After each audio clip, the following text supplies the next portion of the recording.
A tragic train accident took place in Andhra Pradesh when two coaches of the Tatanagar-Ernakulam Express caught fire. The incident happened around 12:45 am near Yela Manchali station, about 66 km from Visakhapatnam. A 70-year-old passenger, Chandrasekhar Sundaram, died in the fire. His body was recovered from the B1 coach. At the time of the incident, one coach had 82 passengers and the other had 76 passengers on board. The burnt coaches were detached and the train was allowed to move ahead. Forensic team have started an investigation to find the exact cause of the fire. The Supreme Court has put a stay on the bail granted to former BJP MLA Kuldeep Singh Sengar in the Unnao rape case. The court has asked the convicted leader to file his reply within 2 weeks. The next hearing in the matter will take place after 4 weeks. The apex court said the seriousness of the crime and the impact on the victims must be considered carefully. Kuldeep Sengar was convicted for raping a minor girl and is serving a life sentence. The case has shocked the nation and raised serious questions about women's safety and political influence.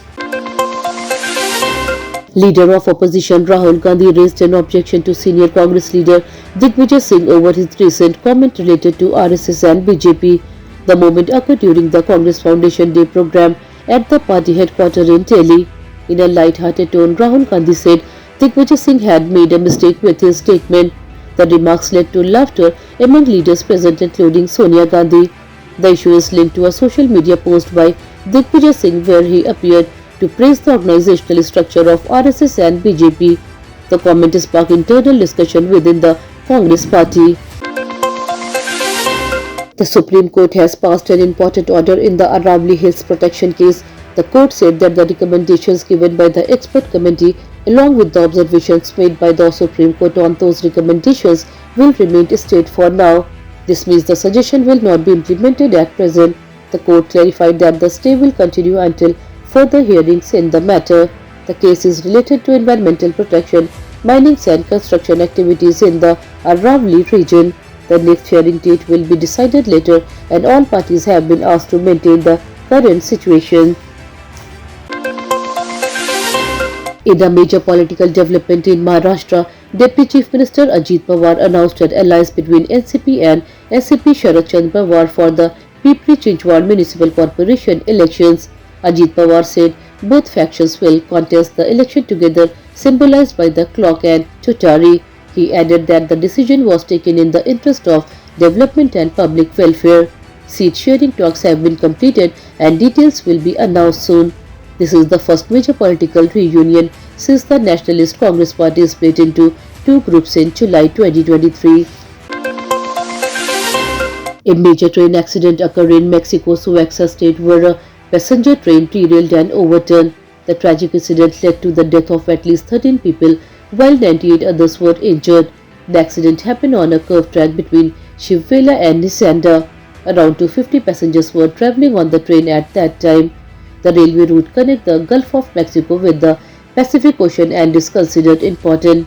Mexican President Claudia Sheinbaum has ordered immediate medical care for the injured and announced assistance for the families of those who lost their life. US President Donald Trump has claimed that he is close to reaching an agreement with Ukrainian President Volodymyr Zelensky to end the ongoing Ukraine war. Trump said both leaders held a nearly 3-hour-long meeting at his Mar-a-Lago residence in Florida. According to Trump, around 95% agreement has been reached on security guarantees. However, the future of the Donbas region remain a major unresolved issues. Trump also said European countries will play a key role in maintaining peace. His statement has drawn global attention amid ongoing conflict and diplomatic efforts. A young man named Ibo Noah from Ghana has become a topic of discussion after claiming he is a messenger of God. Popularly known as Ibo Jesus on social media, he had predicted massive floods across the world starting December 25. When nothing happened, he claimed his prayer convicted God to delay the disaster. His videos and his statements have gone viral, gaining thousands of followers online. Many people are questioning his claim, while others continue to support him. Authorities and experts have urged people not to believe unverified prediction and misinformation spread on social media. Indian stock market traded with mild gains on Wednesday. The Sensex rose by around 50 points and was trading near the 85,100 mark. The Nifty also stayed strong above the key 26,000 level. Buying interest was seen mainly in IT and metal stocks, which supported the market. Shares of major IT companies gained as investors remained positive on global cues. Metal stocks also moved up due to firm demand outlook. However, banking stocks witnesses selling pressure, which limited overall gain. Market experts said investors are cautious and closely watching global trends and upcoming economic data.